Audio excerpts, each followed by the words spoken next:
Support for the roundup comes from Symphony 3, allowing councils to connect their systems securely, to automate their data flows and to monitor performance in real time. And right now, councils are lining up for their own emergency dashboard, like the one that Symphony 3 has created for the city of Greater Bendigo. The dashboard helps keep the community safe and prepared before, during and after emergencies. It pulls together live data, including weather data, traffic data, emergency incidents, unplanned and planned disruptions, news and social media feeds. Visit www.symphony3.com to learn how you can get an emergency dashboard for your community.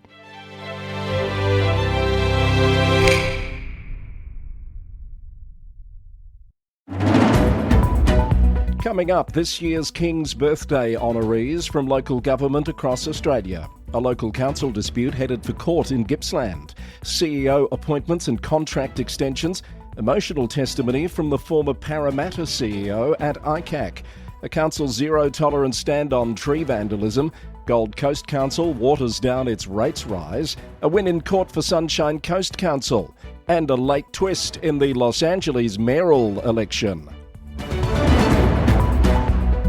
Hello there, I'm Chris Eddy, back with more news from and about councils across Australia and beyond on the Local Government News Roundup. Brought to you by the Victorian Local Governance Association, the national broadcaster on all things local government, Symphony 3, simple, connected customer experiences, and Rath Engineering Development, smarter local government systems built from real on-the-ground experience.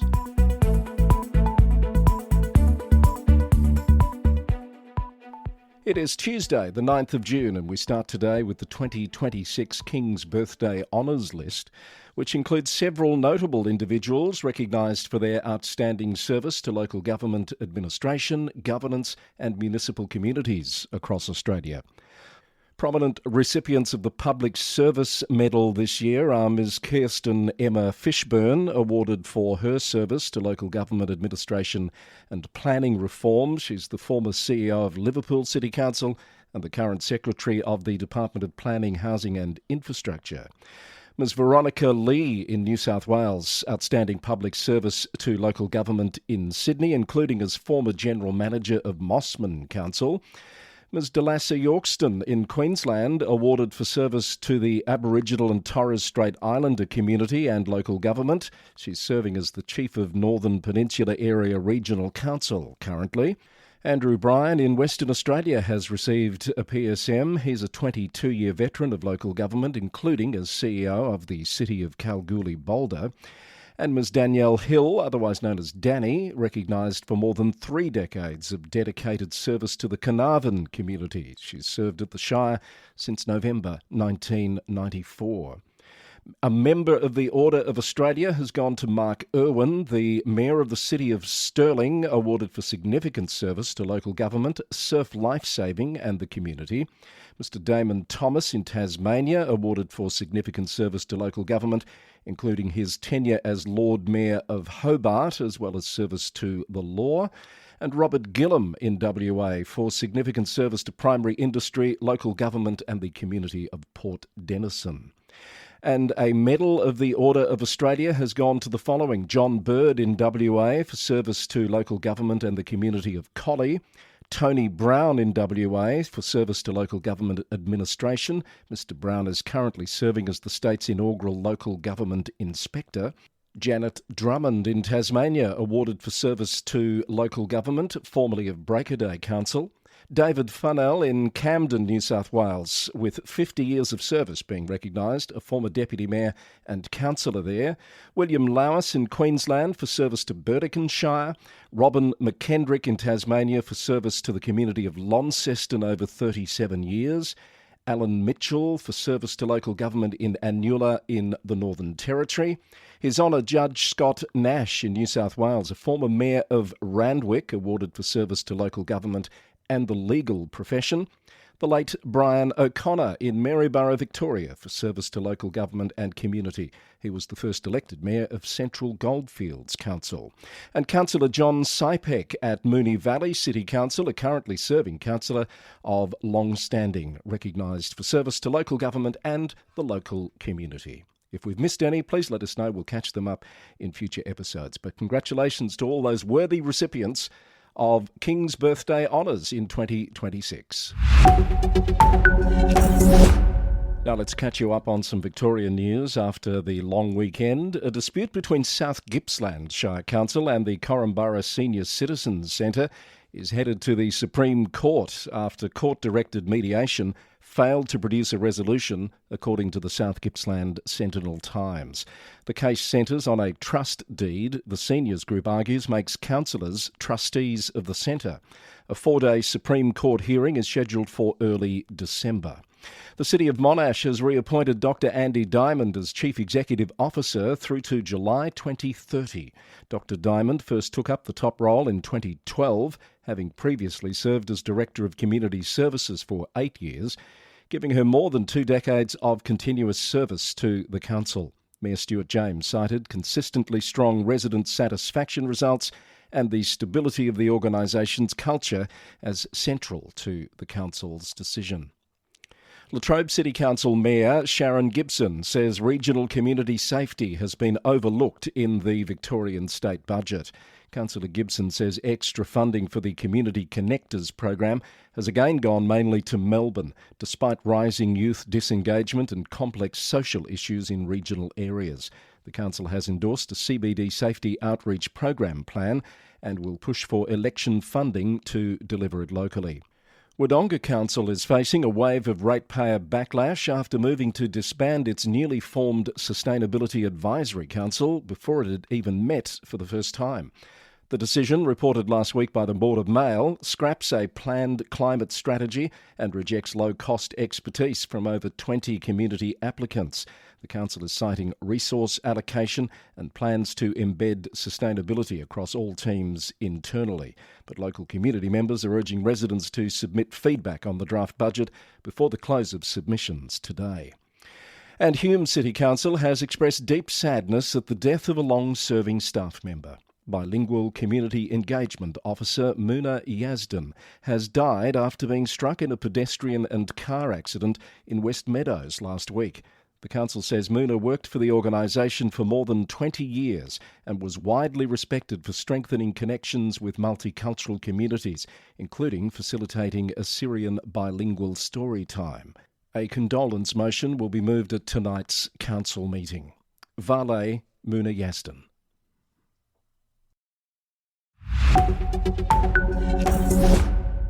The New South Wales Independent Commission Against Corruption has heard that former City of Parramatta CEO Gail Connolly sent an anonymous email to journalists and councillors alleging fraud and corruption at the council she ran, admitting she feared termination if the email was traced back to her. The inquiry is also examining allegations she spied on staff and a councillor, subverted recruitment processes and misused council information and public funds. Ms Connolly broke down during her evidence on Friday. She'll return to the stand on Thursday for a further 2 days of examination. For further details on last week's developments, there are links to reports from ABC News and the Sydney Morning Herald in the transcript.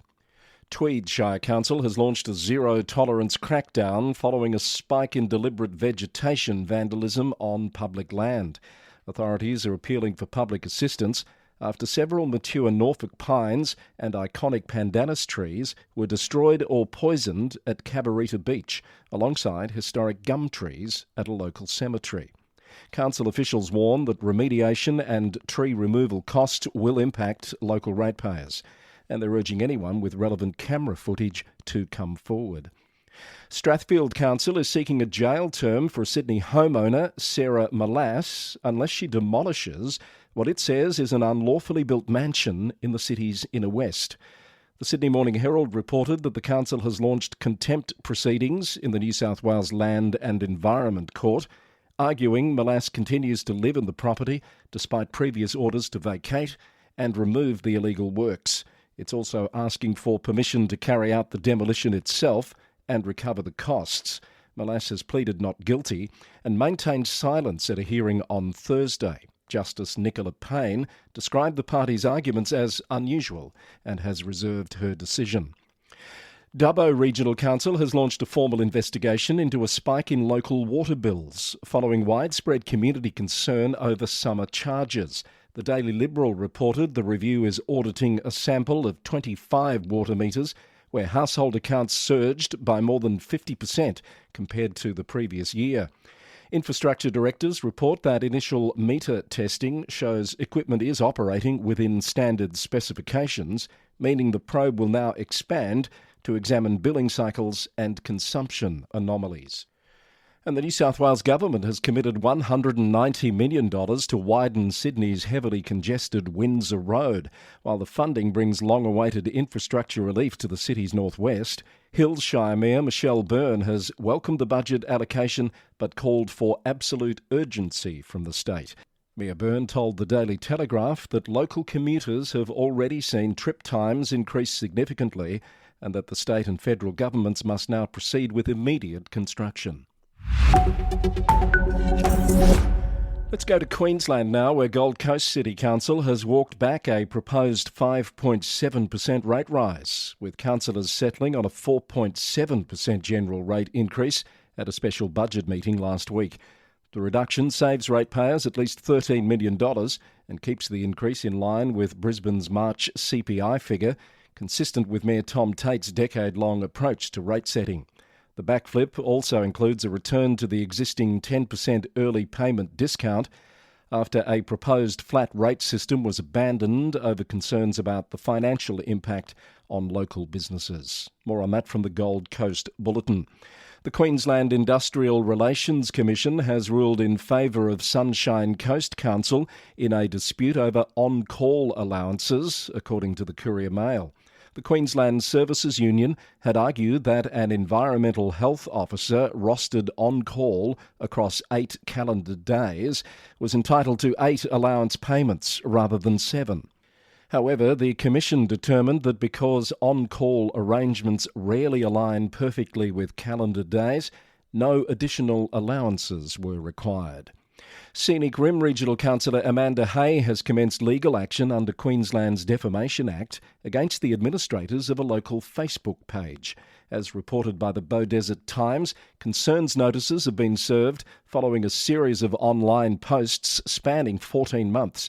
Councillor Hay is seeking a public apology, the removal of the material and financial damages for emotional distress and legal fees, opting to fund the action privately rather than utilising council-approved legal assistance. Redland City Council is investigating the deliberate destruction of a historically significant Norfolk Island pine at Point Lookout.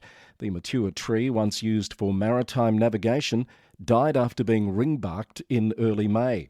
It comes as council successfully prosecutes a separate case of vegetation vandalism on Minjerribah, resulting in $12,500 in fines and rehabilitation costs. And Brisbane City Council has launched its biggest ever pothole repair blitz after recent heavy rain, filling more than 1,800 potholes in just 5 days. Redland Bayside News reported on how crews worked around the clock from May 19 to 23, using about 100 tonnes of asphalt, with a record 565 potholes fixed in a single day. The council says Bayside suburbs accounted for 246 repairs, and residents are urged to keep reporting road damage. Some news next from Tasmania, South Australia and Western Australia. Let's go to Tassie first, where Launceston City Council Chief Executive Sam Johnson has commenced a 3-week public leadership program at the Harvard Kennedy School in Boston. The $27,000 ratepayer-funded study trip was approved during a closed council session as part of a performance review recommendation. According to the Mercury, the trip comes just weeks before councillors are scheduled to debate a proposed 4.9% rate rise for the upcoming financial year. Hobart's hospitality sector is pushing back against the City Council's new live and local pilot program, according to Pulse Tasmania. The initiative aims to revive the nighttime economy by transforming underused buildings into pop-up live music spaces. However, industry leaders argue the council failed to consult them and it should focus on supporting existing venues that are struggling with red tape. In South Australia, Councillor Ian Burford has resigned from the Clare and Gilbert Valleys Council after 12 years as an elected member.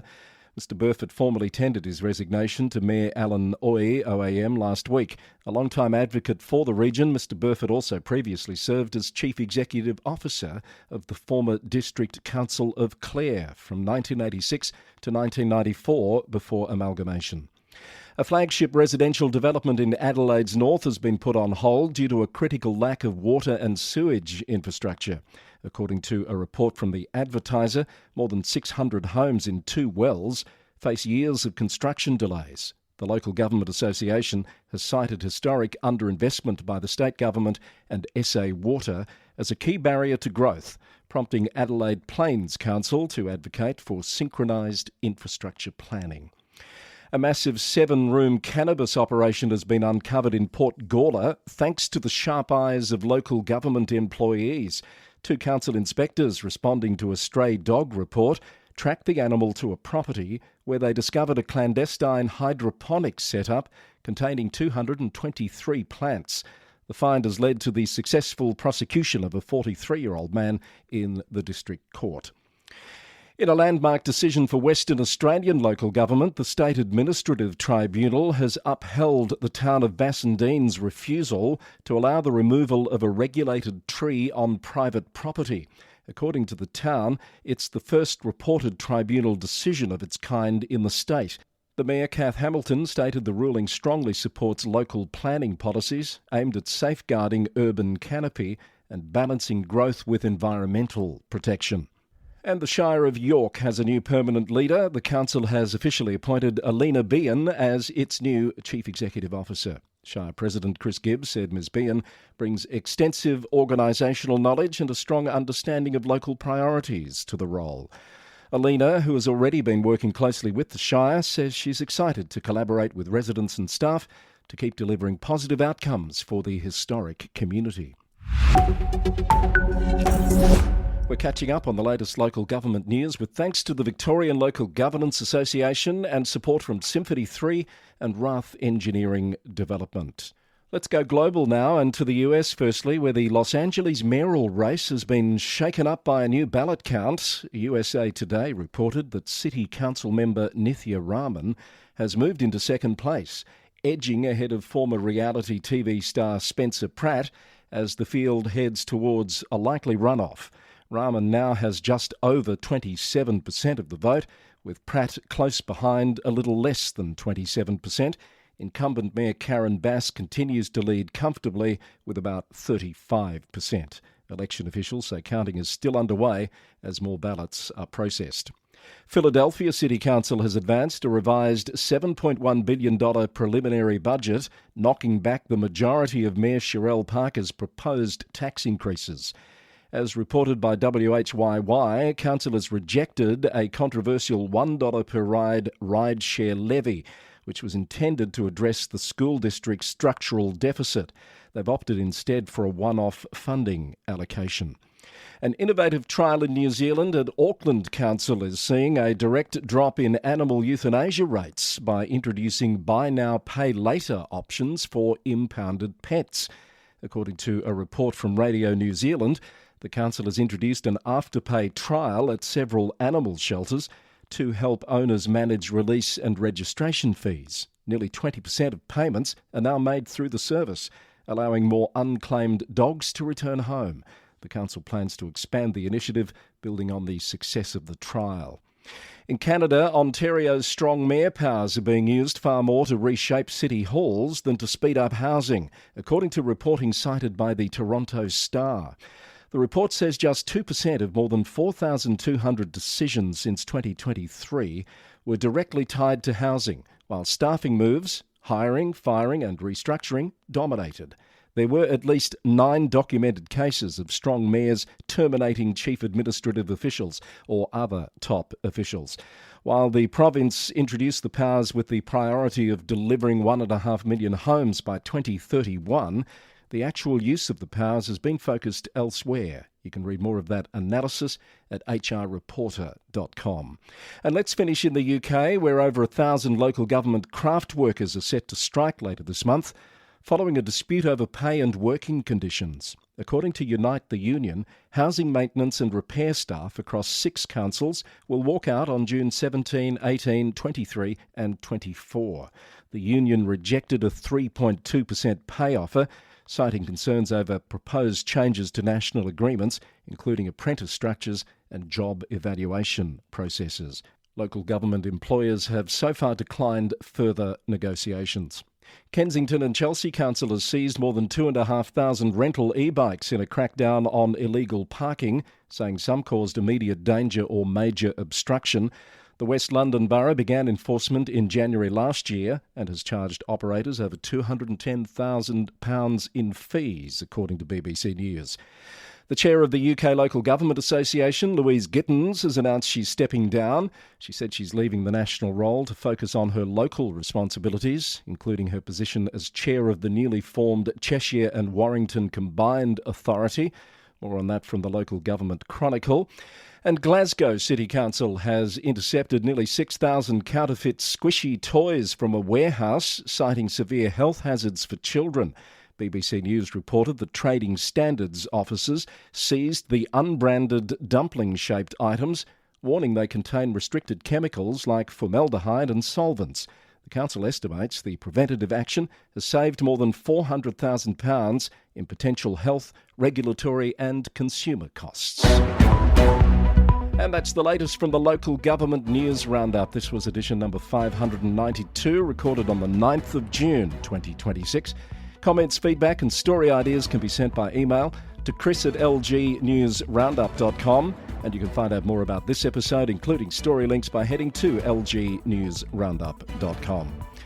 The Roundup is brought to you by the Victorian Local Governance Association, the national broadcaster on all things local government, with support from Symphony 3, simple, connected customer experiences, and Rath Engineering Development, smarter local government systems built from real on-the-ground experience. I'm grateful to the many of you who help make this podcast possible by supporting us through a monthly subscription. Support starts at $3 per month, and you can cancel your subscription at any time. More details on the website or in your podcast player. The Local Government News Roundup is recorded in the city of Greater Geelong, Victoria, on the land of the Wadawurrung people of the Kulin Nation. Until next time, thanks for listening and bye for now. Support for the Local Government News Roundup comes from Rath Engineering Development, smarter systems for local government, like Red GMS, helping councils manage gravel pits and projects, track quality, test results, blending options and haulage, and know the true cost per tonne from day one. Rath Engineering Development can give you a one-off report that uses your existing pit data to pinpoint the best gravel sources for your next resheeting program or disaster restoration works, saving your council time and money. For local government systems built from real on-the-ground experience, talk to the team at Rath Engineering Development. Head to rathed.com.au to find out more.